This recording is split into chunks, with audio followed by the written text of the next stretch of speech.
પ્રકરણ 2 જૈવિક વર્ગીકરણ બાયોલોજિકલ ક્લાસિફિકેશન. માનવ સંસ્કૃતિનો પ્રારંભ થયો ત્યારથી સજીવ સૃષ્ટિને વર્ગીકૃત કરવાના ઘણા પ્રયત્નો થયા. આ વર્ગીકરણ વૈજ્ઞાનિક ધોરણોને આધારે નહોતું થયું, પણ પ્રાકૃતિક પ્રેરણાને આધારે થયું હતું.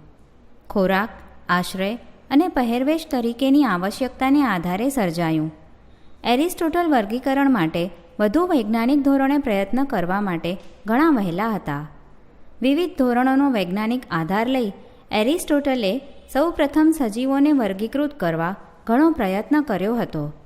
તેમણે માત્ર બાહ્ય રચનાકીય લક્ષણો એટલે કે મોર્ફોલોજિકલ કેરેક્ટર્સનો ઉપયોગ કરી વનસ્પતિઓને છોડ એટલે કે હબ, ક્ષુપ એટલે કે શ્રબ અને વૃક્ષ એટલે કે ટ્રી એમ 3 જૂથોમાં વર્ગીકૃત કરી હતી. તેઓએ પ્રાણીઓને પણ 2 સમૂહમાં વિભાજિત કર્યા. એક કે જે લાલ રંગનું રુધિર ધરાવે છે અને બીજા કે જે ધરાવતા નથી. લિનિયસના સમયમાં બધી વનસ્પતિઓ અને પ્રાણીઓને સમાવતી દ્વિસૃષ્ટિ વર્ગીકરણ પદ્ધતિ એટલે કે 2 કિંગડમ ક્લાસિફિકેશન સિસ્ટમ વિકસિત થઈ હતી.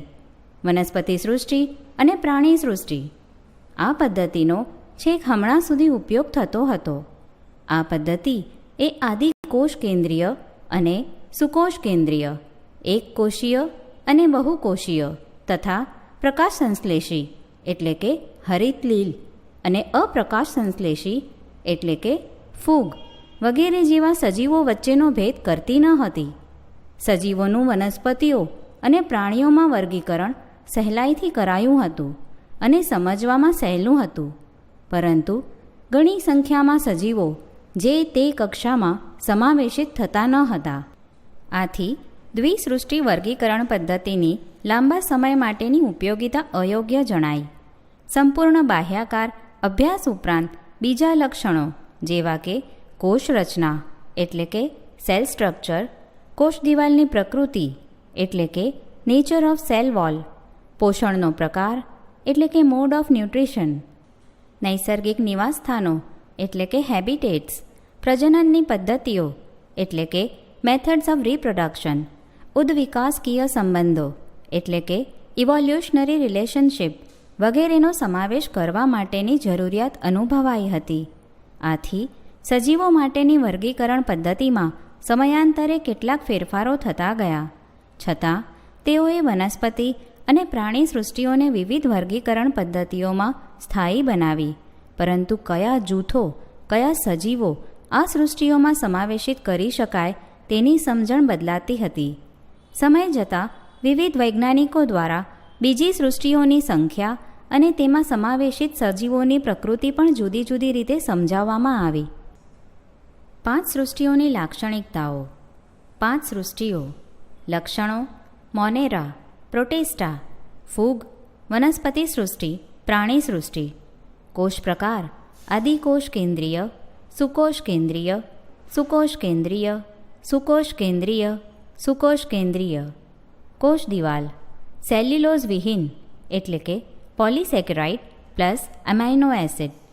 કેટલાકમાં હાજર: હાજર સેલ્યુલોઝ વિહીન, હાજર સેલ્યુલોઝ, ગેરહાજર. કોષ કેન્દ્ર પટલ: ગેરહાજર, હાજર, હાજર, હાજર, હાજર. દૈહિક આયોજન: કોષીય, કોષીય, બહુકોષીય, શિથિલ પેશી, પેશી, અંગ, પેશી, અંગ, અંગતંત્ર.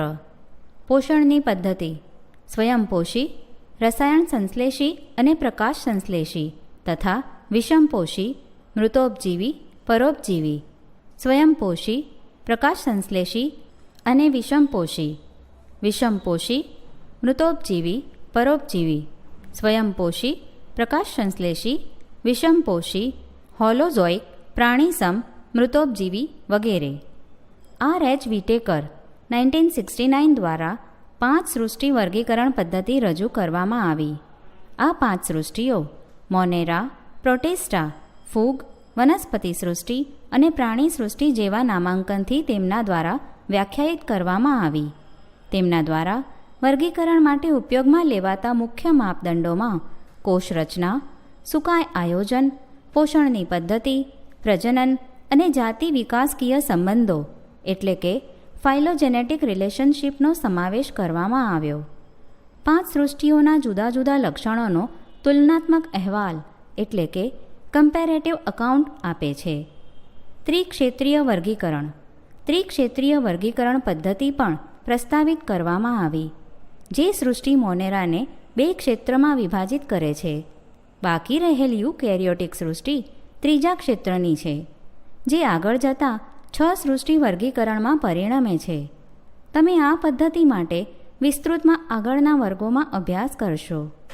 વર્ગીકરણ પદ્ધતિને પ્રભાવિત કરતા મુદ્દાઓ કે વિચારણાઓને સમજવા ચાલો આપણે 5 સૃષ્ટિ વર્ગીકરણ પદ્ધતિને જોઈએ. પહેલાંની વર્ગીકરણ પદ્ધતિઓમાં બેક્ટેરિયા, નીલહરિત લીલ એટલે કે બ્લુ ગ્રીન અલ્ગે, ફૂગ એટલે કે ફંગાઈ, મોસ, દ્વિઅંગીઓ એટલે કે બ્રાયોફાઇટ્સ, ત્રિઅંગીઓ એટલે કે પેરિડોફાઇટ્સ, અનાવૃત બીજધારીઓ એટલે કે જિમ્નોસ્પર્મ્સ અને આવૃત બીજધારીઓ એટલે કે એન્જિયોસ્પર્મ્સ એ વનસ્પતિઓ તરીકે સમાવેશિત હતી. આમાં સમાવેશિત બધા સજીવોની સમાનતા એ હતી કે તેઓ તેમના કોષોની ફરતે કોષ દિવાલ ધરાવતા હતા. આ સાથે મૂકવામાં આવેલ જૂથો કે જેઓ બીજી લાક્ષણિકતાઓમાં એકબીજાથી તદ્દન અલગ હતા, તે આદિકોષ કેન્દ્રીય બેક્ટેરિયા અને નીલહરિત લીલને બીજા સમૂહો કે જે સુકોષ કેન્દ્રીય હતા તેમને સાથે લાવે છે. તે એક કોષીય એટલે કે યુનિસેલ્યુલર અને બહુકોષીય એટલે કે મલ્ટીસેલ્યુલર સજીવોને પણ સમૂહમાં સાથે લાવે છે. ઉદાહરણ માટે ક્લેમિડોમોનાસ એટલે કે એક કોષીય અને સ્પાયરોગાયરા એટલે કે બહુકોષીય બંનેને લીલ સમૂહમાં સાથે મૂક્યા હતા. આવું વર્ગીકરણ એ વિષમપોષી જૂથ, ફૂગ અને સ્વયંપોષી જૂથ લીલી વનસ્પતિઓ વચ્ચેનો તફાવત સ્પષ્ટ કરતું નથી. તેમ છતાં તેઓ તેમની કોષ દિવાલના બંધારણમાં લાક્ષણિક તફાવત પણ દર્શાવતા હતા. ફૂગ તેની કોષ દિવાલમાં કાઇટિન ધરાવે છે, જ્યારે લીલી વનસ્પતિઓ તેમની કોષ દિવાલમાં સેલ્યુલોઝ ધરાવે છે. જ્યારે આવી લાક્ષણિકતાઓ ધ્યાનમાં લેવાય ત્યારે ફૂગને અલગ સૃષ્ટિમાં મૂકવામાં આવી.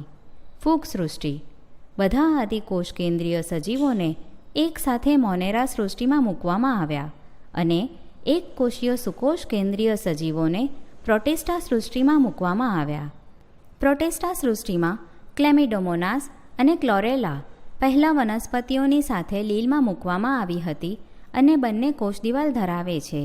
ની સાથે અમીબા અને પેરામેશિયમ પહેલાં તેમને પ્રાણી સૃષ્ટિમાં મૂકવામાં આવ્યા હતા અને બંને કોષ દિવાલ ધરાવતા ન હતા ને સાથે મૂકવામાં આવ્યા. તે સજીવોને સાથે મૂકવામાં આવ્યા જે પહેલાંના વર્ગીકરણમાં અલગ સૃષ્ટિઓમાં મૂકવામાં આવ્યા હતા. વર્ગીકરણ માટેના ધોરણો કે માપદંડો બદલાવાથી આમ બન્યું. આપણને તેમની લાક્ષણિકતાઓ અને તેમના ઉદ્વિકાસકીય સંબંધો વિશેની આપણી સમજણમાં સુધારો થતાં આ પ્રકારનો બદલાવ ભવિષ્યમાં પણ આવશે. સમય જતાં ઘણા પ્રયત્નોથી એક એવી વર્ગીકરણ પદ્ધતિને વિકસિત કરવા પ્રયત્ન કરવામાં આવ્યો કે જે માત્ર બાહ્યાકાર એટલે કે મોર્ફોલોજિકલ, દેહધાર્મિક એટલે કે ફિઝિયોલોજિકલ અને પ્રાજનનિક એટલે કે રિપ્રોડક્ટિવ સમાનતાઓ પર જ ધ્યાન કેન્દ્રિત કરતી નથી, પરંતુ તે જાતિ વિકાસકીય એટલે કે ફાઇલોજેનેટિક પણ હોય એટલે કે ઉદ્વિકાસકીય ઇવોલ્યુશનરી સંબંધો પર પણ આધારિત છે. આ પ્રકરણમાં આપણે મોનેરા, પ્રોટિસ્ટા અને ફૂગ સૃષ્ટિઓની લાક્ષણિકતાઓનો વિટેકરની વર્ગીકરણ પદ્ધતિ પ્રમાણે અભ્યાસ કરીશું. વનસ્પતિ સૃષ્ટિ અને પ્રાણી સૃષ્ટિનો પ્રકરણ 3 અને 4માં અલગ રીતે વિસ્તૃતમાં અભ્યાસ કરીશું.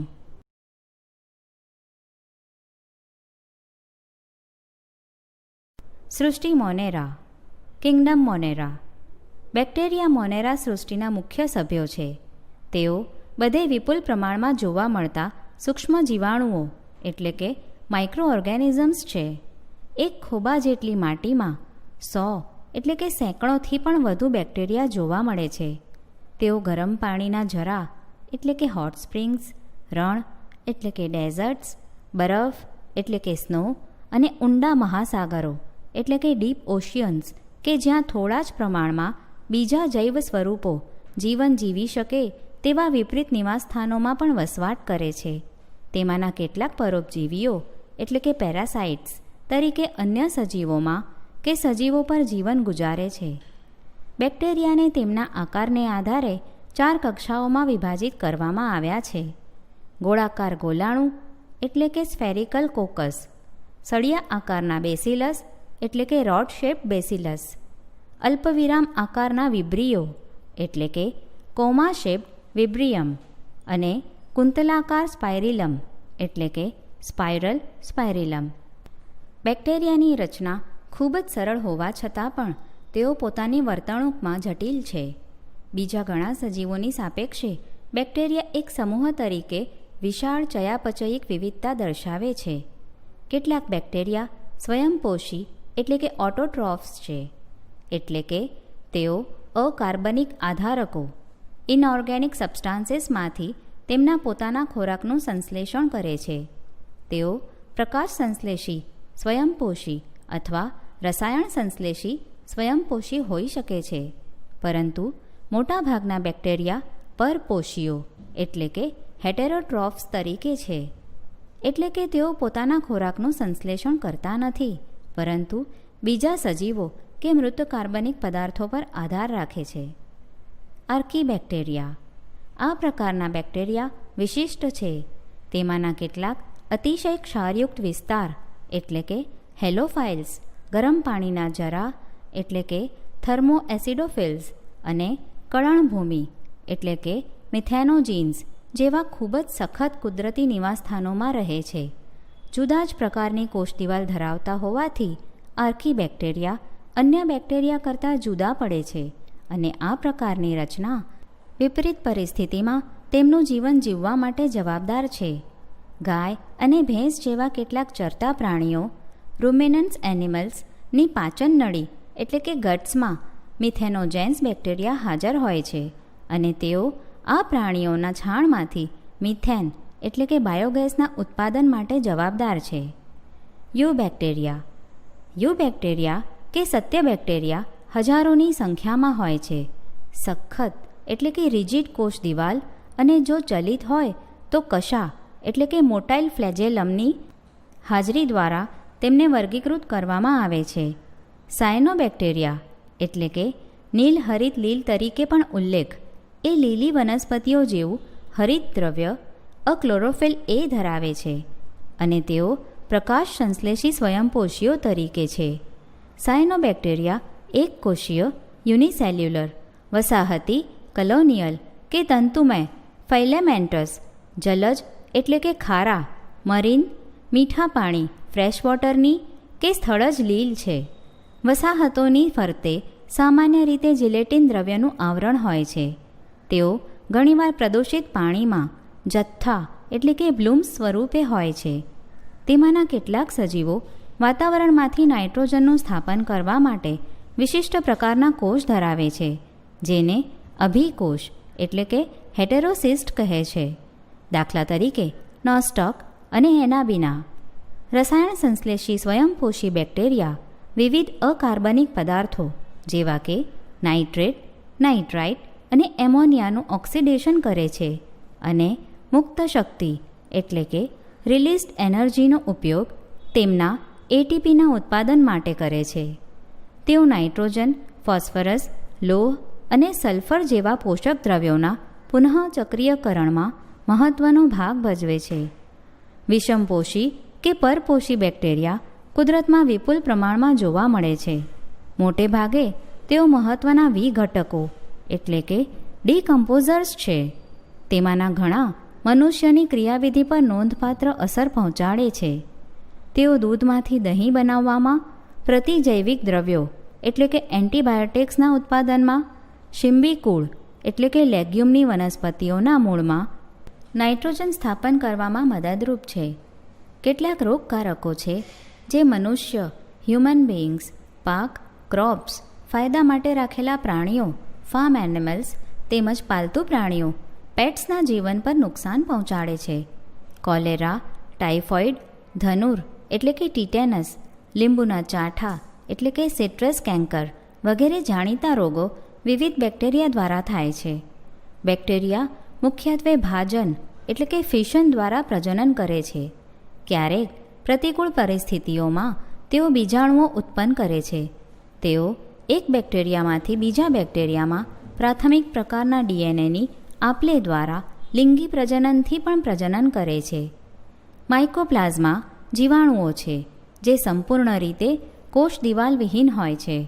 તેઓ નાનામાં નાના જોવા મળતા જીવંત કોષો છે અને ઓક્સિજન વગર પણ જીવી શકે છે. ઘણા માઇકોપ્લાઝમા પ્રાણીઓ અને વનસ્પતિઓમાં રોગકારકો એટલે કે પેથોજેનિક છે.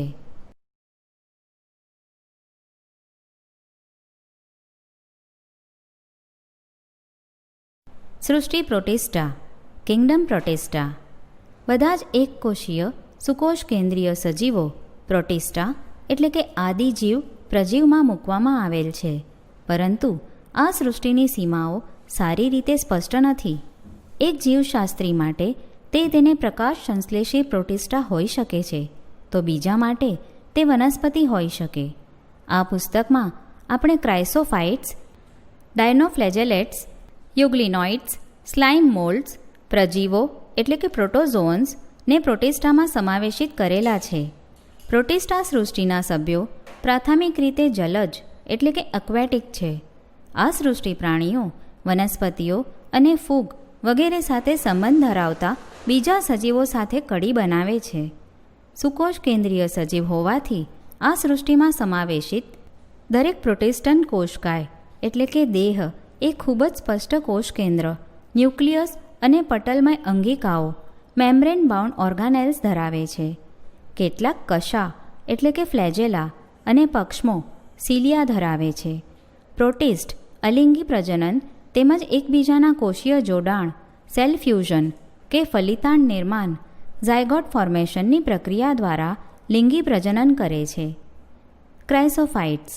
આ જૂથમાં ડાયેટમ્સ અને ડેસ્મિડ્સ એટલે સોનેરી લીલ સમાવેશિત છે. તેઓ મીઠા પાણીમાં તેમજ દરિયાઈ પર્યાવરણમાં જોવા મળે છે. તેઓ સૂક્ષ્મ સજીવો અને પાણીના પ્રવાહમાં નિષ્ક્રિય રીતે તરતા પ્લવકો એટલે કે પ્લેન્કટોન્સ છે. તેમાંના ઘણા પ્રકાશ સંશ્લેષી છે. ડાયેટમ્સમાં સાબુના બોક્સની જેમ બંધ બેસતા બે પાતળા આચ્છાદિત કવચો એટલે કે ઓવરલેપિંગ શેલ્સ સ્વરૂપે કોષ દિવાલ હોય છે. દિવાલો સિલિકા દ્રવ્યથી જડાયેલી હોવાથી તે નાશ પામતી નથી એટલે કે અવિનાશી, ઇનડિસ્ટ્રક્ટિબલ છે. આથી ડાયેટમ્સ તેમના નૈસર્ગિક નિવાસસ્થાનોમાં કોષ દિવાલનો મોટો જથ્થો છોડી જાય છે. લાખો વર્ષો સુધીની આ પ્રકારની જમાવટ ડાયેટોમેસિયસ પૃથ્વી એટલે કે ડાયેટોમેસિયસ અર્થ તરીકે ઉલ્લેખાય છે. રેતીવાળી હોવાથી આ માટી કોઈ વસ્તુને ચકચકિત કરવામાં એટલે કે પોલિશિંગ, તેલ અને ચાસણીના ગાળણ એટલે કે ફિલ્ટ્રેશનમાં ઉપયોગમાં લેવાય છે. ડાયેટમ્સ મહાસાગરોમાં મુખ્ય ઉત્પાદકો છે. ડાયનોફ્લેજેલેટ્સ. આ સજીવો મુખ્યત્વે દરિયાઈ અને પ્રકાશ સંશ્લેષી છે. તેઓ તેમના કોષોમાં રહેલા મુખ્ય રંજક દ્રવ્યોને આધારે પીળા, લીલા, બદામી, વાદળી કે રાતા રંગના દેખાય છે. તેમની કોષ દિવાલ બહારની સપાટી પર અક્કડ એટલે કે સ્ટીફ સેલ્યુલોઝની તકતીઓ ધરાવે છે. તેમાંના ઘણા બે કશાઓ ધરાવે છે. એક આયામ રીતે પથરાયેલી લોન્જિટ્યુડિનલ અને બીજી દિવાલની તકતીઓ વચ્ચેની ખાંચ ફરોમાં આડી ગોઠવાયેલી છે. ઘણી વખત રાતા રંગના ડાયનોફ્લેજેલેટ્સ ઉદાહરણ ગોનિયાલેક્સ ખૂબ જ ત્વરિત રીતે બહુગુણનના તબક્કામાંથી પસાર થાય છે ત્યારે સમુદ્ર રાતા રંગનો દેખાય છે. દાખલા તરીકે રતાશ પડતી ભરતી અને ઓટ રેડ ટાઇડ્સનો વિસ્તાર.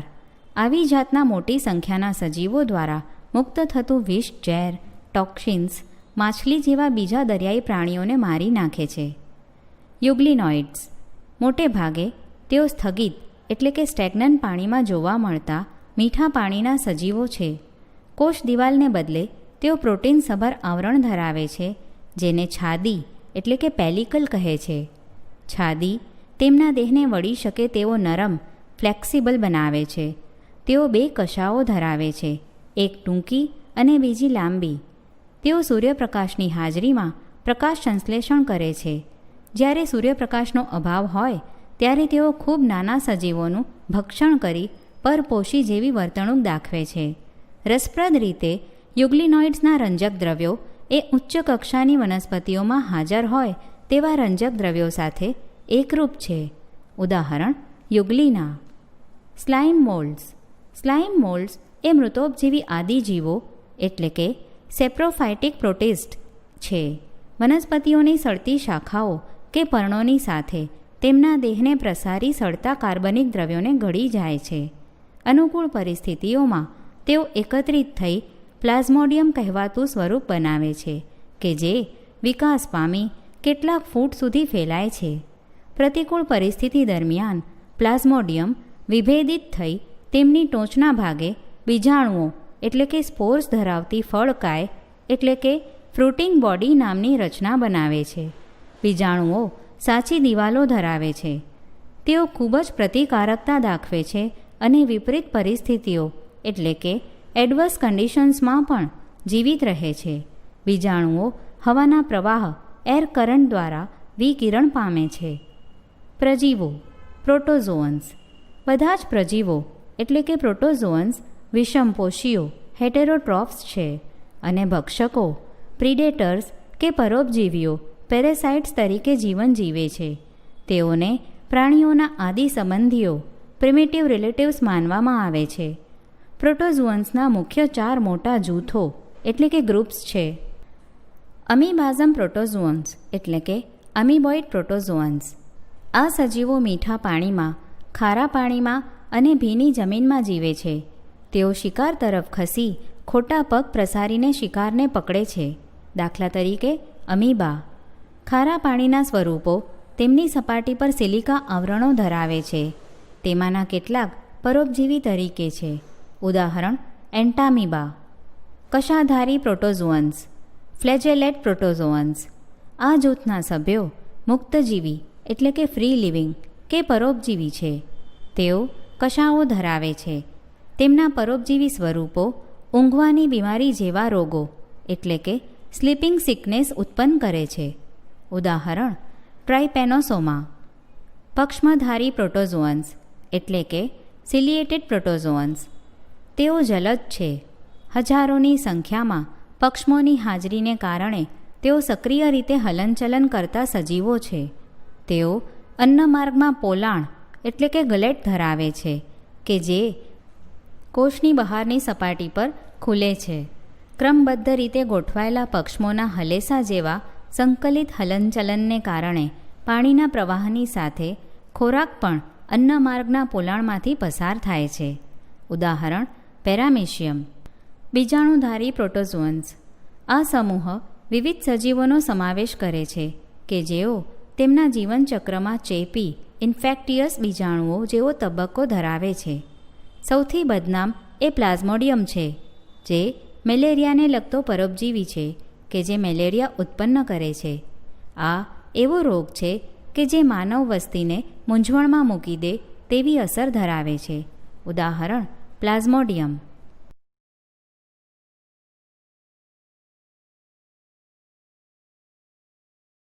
ફૂગ સૃષ્ટિ. કિંગડમ ફંગાઈ. ફૂગ એ વિષમપોષી સજીવોની આગવી એટલે કે યુનિક સૃષ્ટિની રચના છે. તેઓ તેમની બાહ્યાકાર રચના અને નૈસર્ગિક નિવાસસ્થાનમાં ખૂબ જ વિવિધતા દર્શાવે છે. જ્યારે તમારી બ્રેડ ઉપર સફેદ તાંતણા જેવી રચના બ્રેડ મોલ્ડ વિકાસ પામે છે અથવા નારંગીનો સડો રોટ્સ થાય છે તે ફૂગને કારણે છે. સામાન્ય મશરૂમ જે તમે ખાઓ છો તે બિલાડીનો ટોપ ટોડસ્ટૂલ એ પણ ફૂગ છે.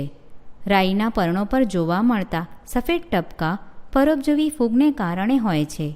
કેટલીક એકકોષીય ફૂગ યીસ્ટ એ બ્રેડ અને જવનો દારૂ એટલે કે બિયર બનાવવા ઉપયોગી છે. બીજી કેટલીક ફૂગ વનસ્પતિઓ અને પ્રાણીઓમાં રોગો ઉત્પન્ન કરે છે. દાખલા તરીકે પક્સિનિયા. ફૂગને કારણે ઘઉંમાં થતો ગેરું તેનું મુખ્ય ઉદાહરણ છે. કેટલીક ફૂગ પ્રતિજૈવિક દ્રવ્યોના સ્ત્રોત છે. દાખલા તરીકે પેનિસિલિયમ. ફૂગ એ સર્વત્ર સ્થાનોમાં એટલે કે કોસ્મોપોલિટન હોય છે અને હવા, પાણી, જમીનમાં તથા પ્રાણીઓ અને વનસ્પતિઓ પર થાય છે. તે હૂંફાળી અને ભેજવાળી વોર્મ એન્ડ હ્યુમિડ જગ્યાએ વિકાસ પામવાનું પસંદ કરે છે. તમને નવાઈ લાગશે કે શા માટે આપણે ખોરાકને રેફ્રિજરેટરમાં મૂકીએ છીએ. હા, તે ખોરાકને બેક્ટેરિયા કે ફૂગના ચેપથી બગડી જતો અટકાવવા માટે. યીસ્ટ કે જે એક કોષી છે, તેના અપવાદ સાથે બાકીની ફૂગ તંતુમય છે. તેમનો દેહ લાંબી પાતળા સૂતરના તાંતણા જેવી રચનાઓ ધરાવે છે, જેને કવકસૂત્ર કે કવકતંતુ હાઇફે કહે છે. કવકસૂત્રની જાળી જેવી રચના કવકજાળ એટલે કે માઇસેલિયમ તરીકે ઓળખાય છે. કેટલાક કવકસૂત્ર બહુકોષ કેન્દ્રીય કોષરસ ભરેલી સળંગ નળાકાર નળી જેવી રચના ધરાવે છે. તેને બહુકોષ કેન્દ્રીય કવકસૂત્ર એટલે કે સિનોસાઇટિક હાઇફે કહે છે. જ્યારે બીજી કેટલીક ફૂગ તેમના કવકસૂત્રમાં આડા પડદા એટલે કે સેપ્ટે કે ત્રાંસી દિવાલો ક્રોસ વોલ્સ ધરાવે છે. ફૂગની કોષ દિવાલ કાઇટિન અને પોલિસેકેરાઇડ્સથી સંગઠિત થયેલી છે, જેને ફંગસ સેલ્યુલોઝ કહે છે. મોટાભાગની ફૂગ વિષમપોષી છે અને પોષણ માટે મૃત આધારકો એટલે કે ડેડ સબસ્ટ્રેટ્સ માંથી દ્રાવ્ય કાર્બનિક પદાર્થોનું શોષણ કરે છે. આથી તેને મૃતોપજીવી એટલે કે સેપ્રોફાઇટ ફૂગ કહે છે. કેટલીક ફૂગ જીવંત વનસ્પતિઓ અને જીવંત પ્રાણીઓ પર આધાર રાખીને જીવન ગુજારે છે, જેને પરોપજીવી એટલે કે પેરાસાઇટ ફૂગ કહે છે. તેઓ સહજીવીઓ સિમ્બાયોન્ટ્સ તરીકે પણ જીવન જીવે છે. લીલ સાથેનો તેનો સહવાસ કે સહજીવન લાઇકેન્સ તરીકે અને ઉચ્ચ કક્ષાની વનસ્પતિઓના મૂળ સાથેનું તેનું સહજીવન કવક મૂળ એટલે કે મ્યુકોરિઝા કહેવાય છે. અવખંડન ફ્રેગમેન્ટેશન ભાજન ફિશન અને કલિકા સર્જન બડિંગ પદ્ધતિ દ્વારા ફૂગ વાનસ્પતિક પ્રજનન વેજીટેટિવ રિપ્રોડક્શન કરે છે.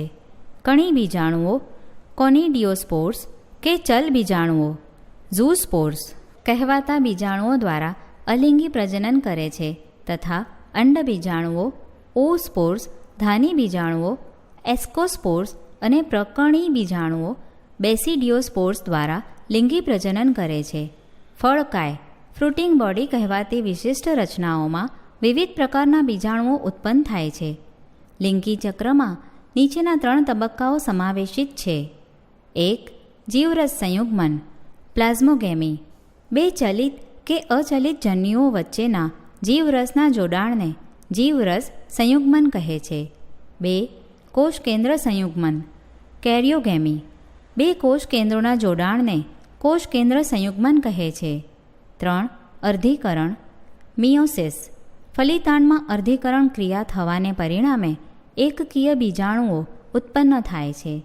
જ્યારે ફૂગમાં લિંગી પ્રજનન થાય છે ત્યારે પરસ્પર સમાગમ મેટિંગ કરી શકે તેવા હરીફ પ્રકારોના 2 એકકીય એન કવકસૂત્રો એકબીજાની પાસે આવી જોડાય છે.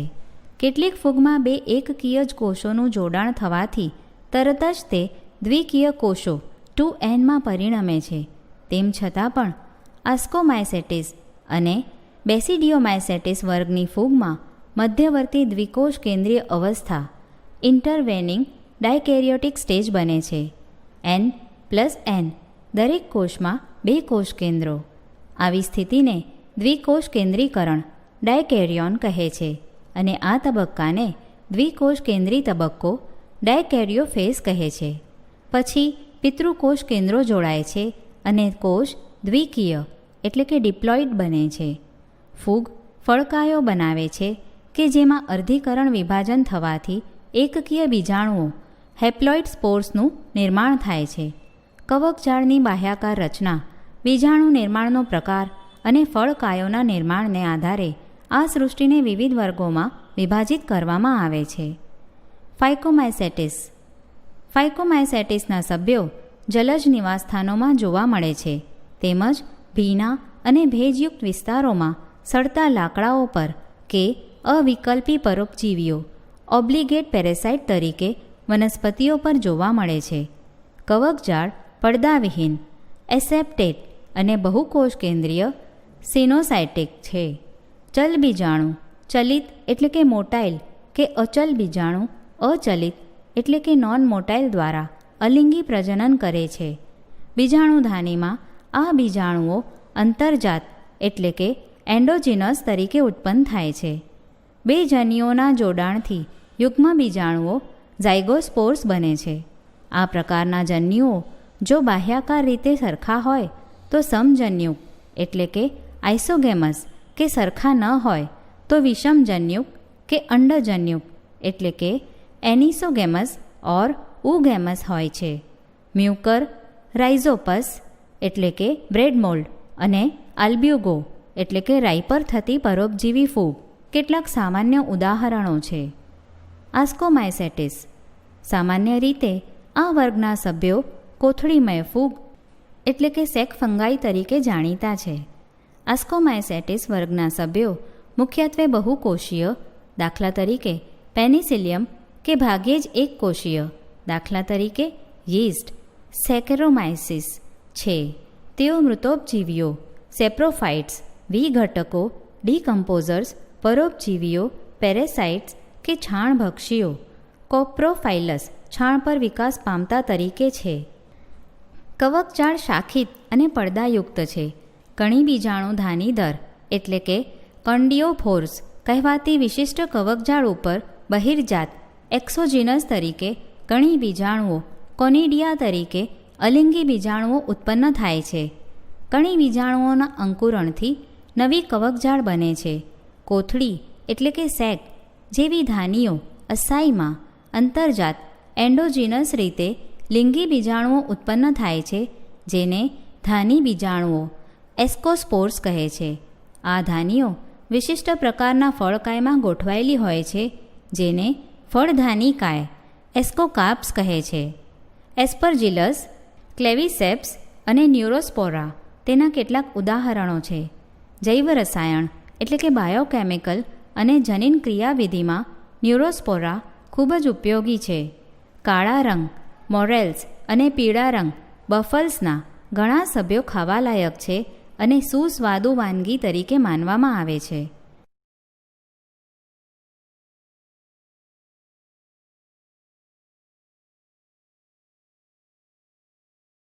બેસિડિયોમાઇસેટિસ. સામાન્ય રીતે બેસિડિયોમાઇસેટિસ વર્ગના સ્વરૂપો મશરૂમ, બ્રેકેટ ફંગાઈ અને પફબોલ્સ તરીકે જાણીતા છે.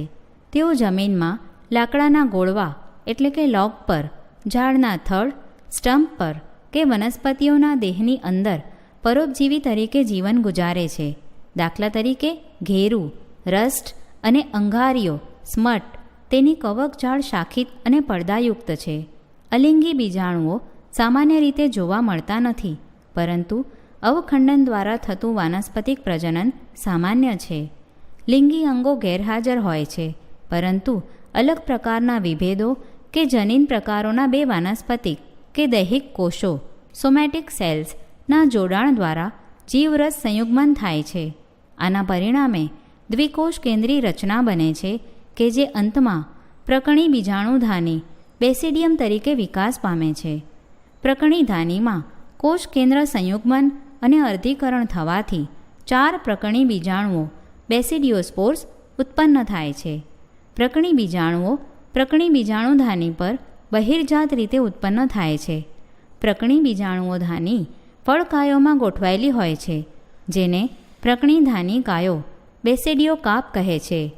એગેરિક્સ એટલે કે મશરૂમ, યુસ્ટિલાગો અંગારિયા માટે જવાબદાર ફૂગ અને પક્સિનિયા ગેરુ માટે જવાબદાર ફૂગ સામાન્ય રીતે આ વર્ગના સભ્યો છે. ડ્યુટ્રોમાઇસેટિસ સામાન્ય રીતે અપૂર્ણ ફૂગ તરીકે જાણીતી છે, કારણ કે આ ફૂગના માત્ર અલિંગી અને વાનસ્પતિક તબક્કાઓ જ ઓળખાયા છે. જ્યારે આ ફૂગના લિંગી સ્વરૂપો શોધાય ત્યારે તેને સાચી રીતે સમાવેશિત થાય તેવા ઉચિત વર્ગોમાં ખસેડી દેવામાં આવતી. એ પણ શક્ય છે કે તેની અલિંગી અને વાનસ્પતિક અવસ્થાઓને એક જ નામ આપવામાં આવ્યું હોય અને તેમને ડ્યુટ્રોમાઇસેટિસ વર્ગમાં મૂકવામાં આવ્યા હોય, તથા લિંગી અવસ્થાને કારણે અન્ય બીજા વર્ગમાં મૂકવામાં આવતી હોય.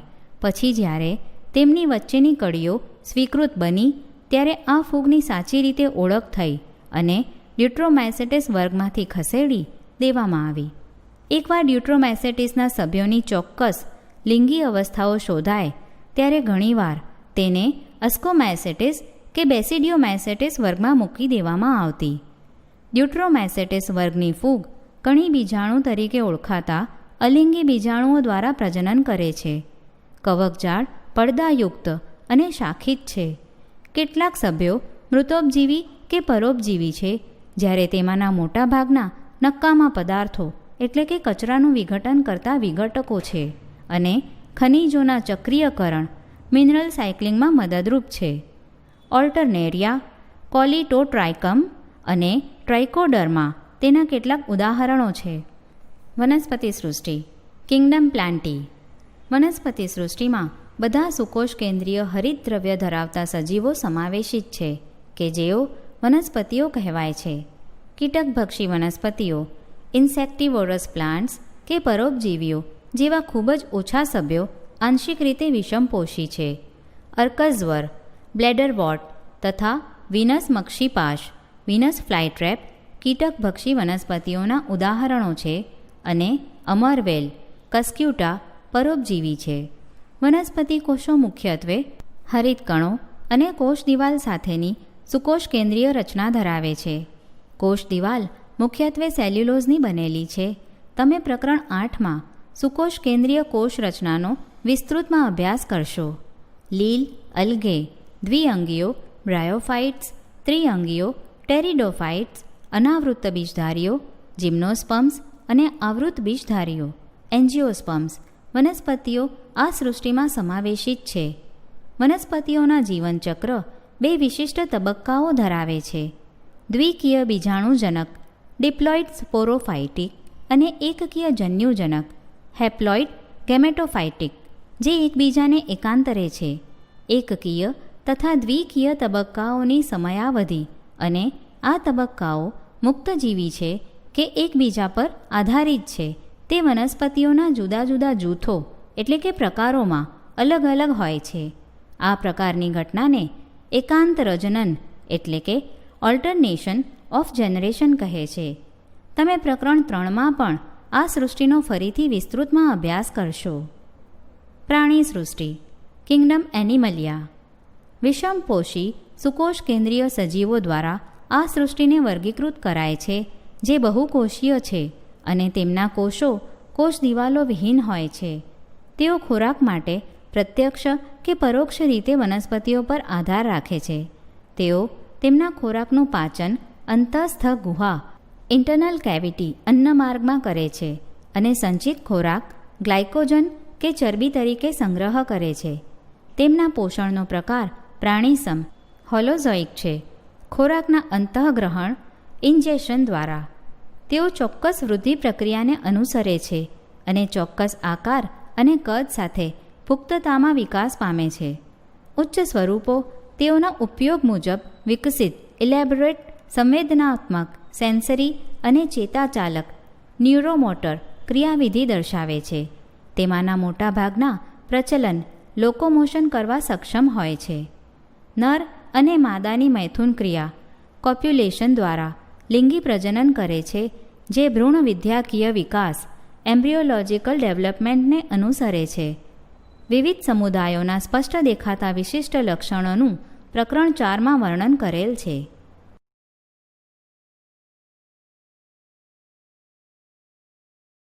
વાયરસ, વિરોઇડ્સ અને લાઇકેન્સ. વિટેકરની 5 સૃષ્ટિ વર્ગીકરણ પદ્ધતિમાં વાયરસ અને વિરોઇડ્સ જેવા કેટલાક અકોષીય સજીવો તેમજ લાઇકેન્સનો ઉલ્લેખ કરવામાં આવ્યો નથી. અહીં તેઓની સંક્ષિપ્ત રજૂઆત કરી છે. Virus, viruses.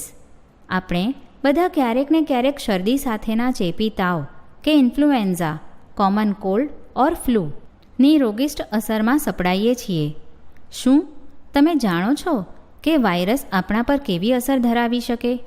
ભલે આપણે તેના સંસર્ગમાં આવતા નથી, તેમ છતાં પણ આપણને તેની અસર થાય છે. તેઓ સાચા અર્થમાં વાસ્તવિક જીવન ધરાવતા નથી, તેથી આપણે વાયરસને વર્ગીકરણમાં શોધી શકતા નથી. આપણે એવા સજીવોને જીવંત કોષો તરીકે સમજીએ કે જેઓ કોષ રચના ધરાવતા હોય.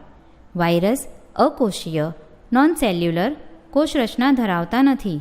સજીવો છે કે જેઓ જીવંત કોષની બહાર નિષ્ક્રિય સ્ફટિકમય રચના ઇનર્ટ ક્રિસ્ટલાઇન સ્ટ્રક્ચર ધરાવવાથી જ વર્ગીકૃત કરવામાં આવ્યા છે. એકવાર તેઓ યજમાન કોષને ચેપ લગાડે છે ત્યારે તેઓ યજમાન કોષના વ્યવસ્થા તંત્રનો ભાગ machinery of the host cell બની આપમેળે જ સ્વયંજનિત થઈ યજમાનને મારી નાખે છે. તમે કહી શકશો કે વાયરસ સજીવ લિવિંગ છે કે નિર્જીવ નોન લિવિંગ. પાસ્ચર દ્વારા વાયરસ નામનો અર્થ વિષ કે ઝેરી રસાયણ તરીકે વેનોમ ઓર પોઈઝનસ ફ્લુઇડ આપવામાં આવ્યો હતો. ડી.જી. ઇવાનોવસ્કી 1892માં કેટલાક સૂક્ષ્મજીવોને તમાકુનો કિરમિર રોગ મોઝેક ડિઝીઝ ઓફ ટોબેકો ના રોગકારક સજીવ કેઝ્યુઅલ ઓર્ગેનિઝમ્સ તરીકે ઓળખાવ્યા. તેઓ બેક્ટેરિયા પ્રૂફ ફિલ્ટરમાંથી પણ પસાર થઈ શકતા હોવાથી દેખાવમાં બેક્ટેરિયા કરતાં પણ ખૂબ જ નાના દેખાતા હતા. M.W. બેઈ જેનેરિક એ 1898માં તમાકુના રોગગ્રસ્ત સંક્રમિત છોડના નિષ્કર્ષણનું નિદર્શન કર્યું કે જે તંદુરસ્ત છોડને ચેપ લગાડે છે અને તે રસાયણને ચેપકારક જીવંત રસાયણ કન્ટેજિયમ વાઇવમ ફ્લુઇડમ કહ્યું. W.M. સ્ટેનલી એ 1935માં દર્શાવ્યું કે વાયરસને સ્ફટિકમય ક્રિસ્ટલાઇઝ્ડ બનાવી શકાય છે અને આ સ્ફટિકો મુખ્યતઃ પ્રોટીન ધરાવે છે. તેઓ તેના ચોક્કસ યજમાન કોષની બહાર નિષ્ક્રિય હોય છે. વાયરસ અવિકલ્પી પરોપજીવી ઓબ્લિગેટ પેરાસાઇટ છે. વાયરસ પ્રોટીન ઉપરાંત જનીનદ્રવ્ય પણ ધરાવે છે જે RNA કે DNA હોઈ શકે છે. કોઈપણ વાયરસમાં RNA તથા DNA બંને એકસાથે હોઈ શકતા નથી. વાયરસમાં જનીનદ્રવ્ય જેનેટિક મટીરિયલ તરીકે nucleoprotein is equal to nucleic acid plus protein છે અને જનીનદ્રવ્ય ચેપી છે. સામાન્યતઃ જે વાયરસ વનસ્પતિઓને ચેપ લગાડે છે તે એકલ શૃંખલામય RNA સિંગલ સ્ટ્રાન્ડેડ RNA ધરાવે છે અને જે વાયરસ પ્રાણીઓને ચેપ લગાડે છે તેઓ એકલ કે બેવડી શૃંખલામય RNA અથવા બેવડી શૃંખલામય DNA ધરાવે છે. બેક્ટેરિયલ વાયરસ કે બેક્ટેરિયોફેજ વાયરસ બેક્ટેરિયાને ચેપ લગાડતા વાયરસ. સામાન્ય રીતે બેવડી શૃંખલામય DNA ડબલ સ્ટ્રાન્ડેડ DNA વાયરસ છે. પ્રોટીન આવરણને કેપ્સિડ કહે છે અને તે કેપ્સોમિયર કહેવાતા નાના ઉપ એકમોનું બનેલું છે. કેપ્સિડ એ ન્યુક્લિક એસિડને સુરક્ષિત કરે છે. કેપ્સોમિયર કુંતલમય હેલિકલ કે બહુફલકીય પોલીહેડ્રલ ભૌમિતિક સ્વરૂપમાં જોમેટ્રિક ફોર્મ ગોઠવાયેલું છે. ગાલપચોડિયું મમ્સ, બળિયા, સ્મોલપોક્સ, વિસર્પિકા, હર્પીસ અને શરદી સાથેનો ચેપી તાવ ઇન્ફ્લુએન્ઝા જેવા રોગો વાયરસને કારણે થાય છે. મનુષ્યમાં એઇડ્સ એક્વાયર્ડ ઇમ્યુનોડેફિશિયન્સી સિન્ડ્રોમ પણ વાયરસ દ્વારા થાય છે. વનસ્પતિઓમાં કિરમિર રચના મોઝેક ફોર્મેશન, પર્ણવલન, લીફ રોલિંગ અને પર્ણકુંચન લીફ કર્લિંગ, પાંડુવર્ણ યેલોઇંગ તથા શિરા સ્પષ્ટતા, વેઇન ક્લિયરિંગ, વામનતા, ડ્વોર્ફિંગ અને કુંઠિત વૃદ્ધિ સ્ટન્ટ ગ્રોથ જેવા રોગોના ચિહ્નો હોઈ શકે છે. વિરોઇડ્સ 1971માં T.O. ડાયનર એ એક નવા ચેપીકારકો શોધ્યા કે જેઓ વાયરસ કરતાં પણ નાના હતા અને તેના કારણે બટાટામાં ત્રાકમય ગ્રંથિલનો રોગ સ્પિન્ડલ ટ્યુબર ડિઝીઝ થાય છે. તેમાં મુક્ત RNA જોવા મળે છે. પ્રોટીન આવરણ કેપ્સિડ કે જે વાયરસમાં જોવા મળે તેનો અભાવ હોય છે. આથી તેને વિરોઇડ્સ નામ આપવામાં આવ્યું છે. વિરોઇડ્સના RNAનો આણ્વીય ભાર મોલિક્યુલર વેઇટ ઓછો હોય છે. લાઇકેન એ સહજીવી સહવાસ સિમ્બાયોટિક એસોસિએશન એટલે કે લીલ અને ફૂગ વચ્ચેનો પરસ્પર ઉપયોગી સહવાસ છે. લીલના ઘટકોને ફાઇકોબાયોન્ટ અને ફૂગના ઘટકો માઇકોબાયોન્ટ તરીકે ઓળખાય છે કે જેઓ અનુક્રમે સ્વયંપોષી અને વિષમપોષી છે. લીલ એ ફૂગ માટે ખોરાક તૈયાર કરે છે અને ફૂગ એ તેના સહવાસી લીલ માટે આશ્રય, શોષિત પોષક દ્રવ્યો તેમજ પાણી પૂરું પાડે છે. તેથી તેમનું એવું ગાઢ સંગઠન છે કે જો કુદરતમાં લાઇકેન એકલાને જોઈએ તો પણ આપણે કદી પણ કલ્પના કરી શકતા નથી કે તેનામાં બે ભિન્ન પ્રકારના સજીવો સંકળાયેલા છે. લાઇકેન્સ ખૂબ જ સારા પ્રદૂષણ સૂચકો એટલે કે